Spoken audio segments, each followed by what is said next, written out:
नमस्कार मित्रों, मैं आपका जीके गुरु वीरेंद्र सर आप सभी का यूट्यूब चैनल के मेरे इस वीडियो में हार्दिक स्वागत करता हूं। मित्रों, आज का अपना टॉपिक है बौद्ध धर्म। यानी कि आज हम इस वीडियो के माध्यम से बौद्ध धर्म के बारे में पढ़ेंगे कि बौद्ध धर्म क्या है, बौद्ध धर्म के संस्थापक कौन थे और महात्मा बुद्ध से संबंधित कुछ महत्वपूर्ण पॉइंट्स है जो आज हम इस वीडियो के माध्यम से समझने का प्रयास करेंगे, जो हमारी कंपटीशन की परीक्षाओं को देखते हुए बहुत ही महत्वपूर्ण टॉपिक है। ज़्यादातर परीक्षा के दौरान बौद्ध धर्म से संबंधित कुछ महत्वपूर्ण प्रश्न पूछे जाते हैं। तो आज हम शुरू करते हैं बौद्ध धर्म। तो देखो मित्रों, बौद्ध धर्म के अंदर आपके सबसे पहले आता है कि बौद्ध धर्म के संस्थापक कौन थे। कि भारत के अंदर बौद्ध धर्म की स्थापना करने वाले कौन थे, तो वो थे हमारे गौतम बुद्ध, जो बौद्ध धर्म के संस्थापक माने जाते हैं। महात्मा बुद्ध ने क्या की, यानी कि बौद्ध धर्म की स्थापना की थी भारत के अंदर। और इनका जो जन्म हुआ था महात्मा बुद्ध का, वो था 563 ईसा पूर्व लुम्बिनी वन कपिलवस्तु नेपाल के अंदर। यानी लुम्बिनी वन कपिलवस्तु नेपाल, ये नेपाल के अंदर है स्थान लुम्बिनी वन कपिलवस्तु। और कब हुआ था? 563 ईसा पूर्व है, क्योंकि ईसा मसीह के जन्म से पहले जो काउंटिंग होती थी वो उल्टी होती थी। तो 563 ईसा पूर्व में हुए जन्म हुआ था इनका। और कहाँ पर हुआ था? लुम्बिनी वन कपिलवस्तु नेपाल के अंदर। फिर नेक्स्ट लिखा हमारे कि महात्मा बुद्ध थे वो किस कुल से संबंधित थे, यानी इनका जो जन्म हुआ था वो किस कुल में हुआ था। तो इनका जन्म हुआ था शाक्य कुल के अंदर। किसमें? शाक्य कुल। महात्मा बुद्ध का जो कुल था वो था शाक्य कुल। और इनके पिता का नाम क्या था मित्रों? वो था शुद्रोधन। महात्मा बुद्ध के पिता का नाम था शुद्रोधन और माता का नाम था महामाया। ये देखो, यानी पिता तो थे शुद्रोधन और माता कौन थी? महामाया। महामाया इनकी माता थी।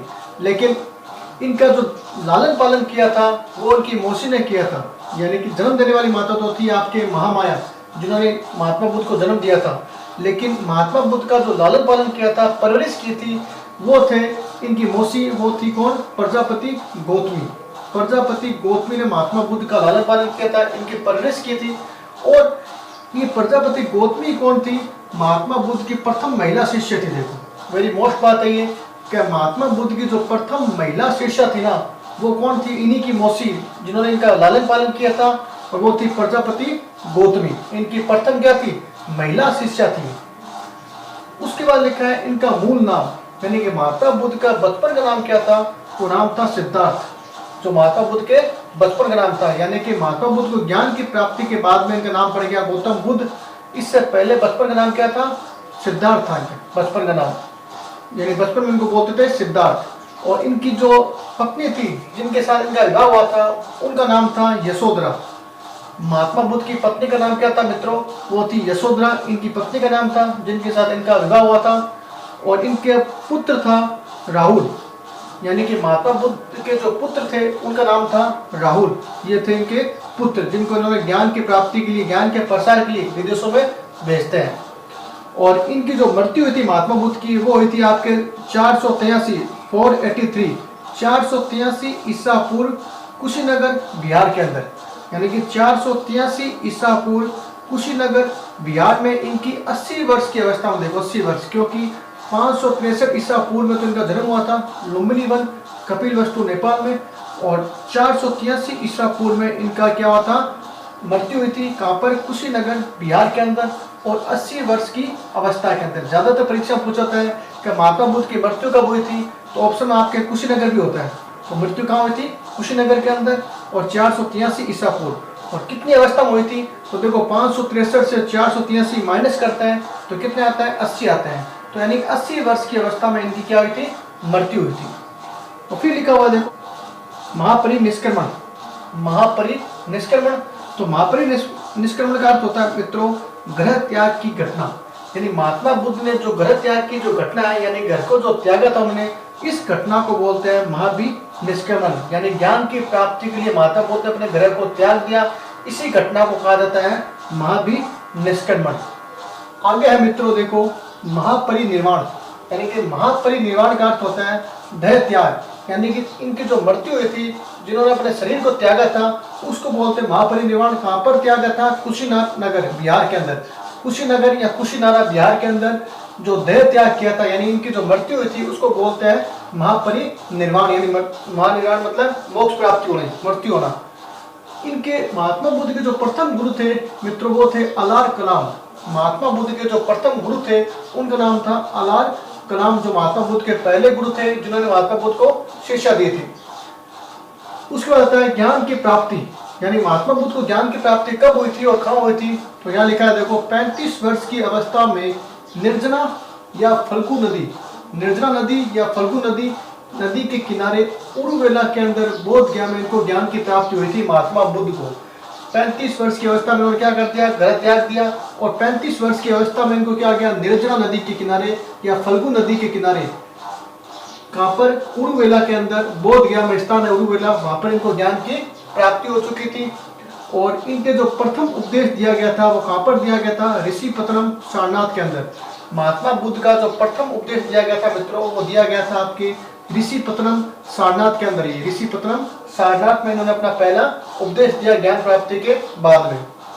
आगे लिखा है धर्म चक्र परिवर्तन, यानी धर्म चक्र परिवर्तन का क्या अर्थ होता है, उपदेश देना, उसको बोलते हैं धर्म चक्र परिवर्तन। यानी महात्मा बुद्ध का जो पहला उपदेश दिया गया था ऋषिपत्तनम सारनाथ के अंदर, इसको बोलते हैं आपके उपदेश देने को धर्म चक्र परिवर्तन। उपदेश देने को क्या बोलते हैं, धर्म चक्र परिवर्तन। और उपदेश देने की जो भाषा थी महात्मा बुद्ध की वो कौन सी भाषा थी, पाली भाषा, यानी पाली भाषा का प्रयोग करते थे उपदेश के दौरान। महात्मा बुद्ध जब उपदेश देते थे तो उस दौरान कौन सी भाषा प्रयोग करते थे, पाली भाषा का प्रयोग करते थे। उसके बाद लिखा सर्वाधिक उपदेश, यानी कि महात्मा बुद्ध ने सर्वाधिक उपदेश कहाँ पर दिए थे, तो वो दिए थे कौशल की राजधानी श्रावस्ती के अंदर। देखो, यानी कौशल की राजधानी थी कौन सी, श्रावस्ती, वहां पर सबसे ज्यादा उपदेश दिए। प्रश्न पूछ जाता है कि महात्मा बुद्ध ने अपने सर्वाधिक उपदेश कहाँ पर दिए थे, तो श्रावस्ती के अंदर उन्होंने सबसे ज्यादा अपना उपदेश दिए थे। फिर लिखा है प्रिय शिष्य, महात्मा बुद्ध का सबसे प्रियतम शिष्य कौन था, तो वो थे हमारे आनंद और उपाली। ये दो ऐसे व्यक्ति शिष्य थे जो महात्मा बुद्ध को बड़े प्रिय थे। वैसे तो बहुत ही महात्मा बुद्ध के शिष्य थे, लेकिन आनंद और उपाली महात्मा बुद्ध के बहुत ही प्रिय शिष्य थे। इनकी ज्यादातर बात महात्मा बुद्ध मानते थे। और महात्मा बुद्ध ने दुखों का मूल कारण किसको माना है, तो अविद्या को। अविद्या को महात्मा बुद्ध ने दुखों का मूल कारण माना है। किसको, अविद्या को दुखों का मूल कारण माना है। आगे है मित्रों देखो जातक, यानी कि बौद्ध धर्म के अंदर जातक क्या आती है, जातक किसे कहा गया है, तो जातक है बुद्ध के पूर्व जन्म की कथा है। देखो, यानी जातक किसे कहते हैं बौद्ध धर्म के अंदर, ये बुद्ध के पूर्व जन्म की जो कथा है वो किस पर नोट की गई है, जातक के अंदर।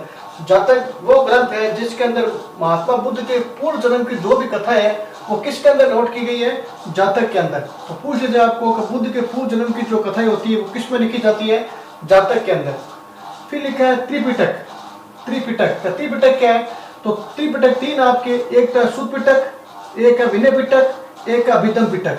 तीन पिटक है, यानी पिटकों की टोकरी कहते हैं। त्रिपिटक का मतलब शाब्दिक अर्थ होता है पिटकों की टोकरी। तो तीन पिटक है, शुद्ध पिटक, विनय पिटक, अभिधम पिटक। शुद्ध पिटक का अर्थ होगा प्रवचन, यानी कि शुद्ध पिटक में क्या लिखा गया है, प्रवचन। महात्मा बुद्ध के जो प्रवचन थे वो किस पर लिखे गए हैं, शुद्ध पिटक के अंदर। विनय पिटक के अंदर है संघ के नियम, यानी कि जो संघ होता था उसके जो नियम होते थे वो नियम किस पर लिखे गए थे, विनय पिटक के अंदर। और अभिधम पिटक के अंदर बौद्ध दर्शन का विवेचन किया गया है, यानी बौद्ध दर्शन क्या है उसके बारे में जो जानकारी है वो किस में लिखी गई है, अभिधम पिटक के अंदर। तो ये है हमारे त्रिपिटक बौद्ध धर्म के। आगे लिखा है मित्रों पंचशील क्या है, यानी बौद्ध धर्म के अंदर पंचशील क्या है, यानी बौद्ध धर्म की जो शिक्षा है वो पंचशील है। पंचशील यानी बौद्ध धर्म की जो शिक्षा है वो किस में है, पंचशील के अंदर है। 5 शिक्षा है, पंच मतलब 5। तो कौन कौन सी शिक्षा है, सत्य, यानी हमेशा सत्य बोलना चाहिए। दूसरा अहिंसा, किसी प्रकार की हिंसा नहीं करनी चाहिए। असत्य मतलब होता है चोरी नहीं करना, असत्य मतलब चोरी नहीं करना। और अपरिग्रह मतलब संग्रह नहीं करना, आरामदायक जीवन नहीं जीना।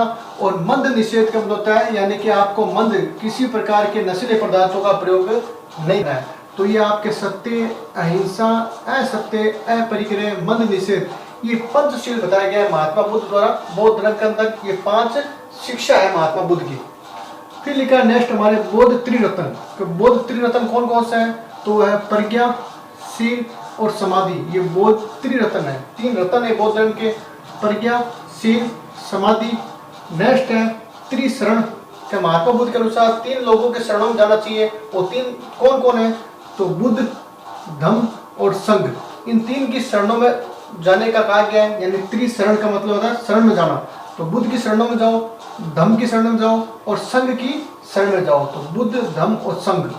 और फिर लिखा है नास्तिक दर्शन कहा जाता है बौद्ध दर्शन। देखो मित्रों, आस्तिक का मतलब होता है जो यानी कि गीता में विश्वास करता है, ईश्वर में विश्वास करता है, वो तो होता है आस्तिक दर्शन। नास्तिक दर्शन वो होता है जो गीता में विश्वास नहीं करता और ईश्वर में विश्वास नहीं करता, मूर्ति पूजा में विश्वास नहीं करता, उसको बोलता है नास्तिक दर्शन। तो बौद्ध दर्शन क्या था? एक नास्तिक दर्शन था। क्या कहलाता था? नास्तिक दर्शन। नेक्स्ट हमारे आए मित्रों चार आर्य सत्य, यानी बौद्ध धर्म के चार आर्य सत्य कौन कौन से थे जो महात्मा बुद्ध द्वारा दिए गए थे? चार आर्य सत्य। वो है पहला सर्व दुख दुख है, यानी महात्मा बुद्ध की तरह यानी बौद्ध धर्म में कहा गया है सभी जगह क्या है? दुख ही दुख है। दूसरा आर्य सत्य है दुख का कारण क्या है? अविद्या, यानी महात्मा बुद्ध ने दुख का जो दूसरा कारण बताया, यानी कारण क्या है? अविद्या को माना। अविद्या क्या है? दुख का प्रमुख कारण है।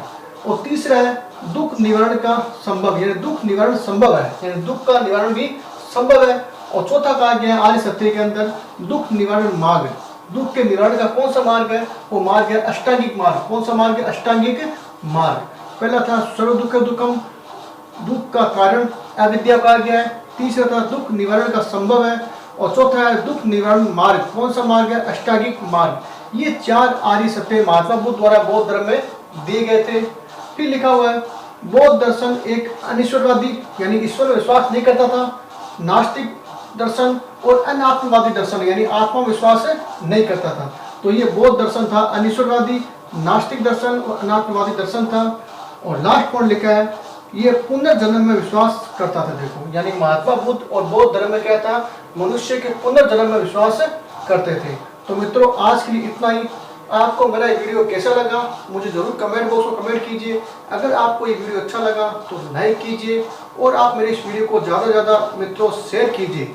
आप मेरे नेक्स्ट वीडियो से अगर जुड़ना चाहते हो मित्रों तो मेरे इस चैनल को सब्सक्राइब कीजिए ताकि आप मेरे नेक्स्ट वीडियो से जुड़े रहो। आगे की वीडियो में हम नेक्स्ट टॉपिक लेंगे। तब तक के लिए जय हिंद, जय भारत और वंदे मातरम।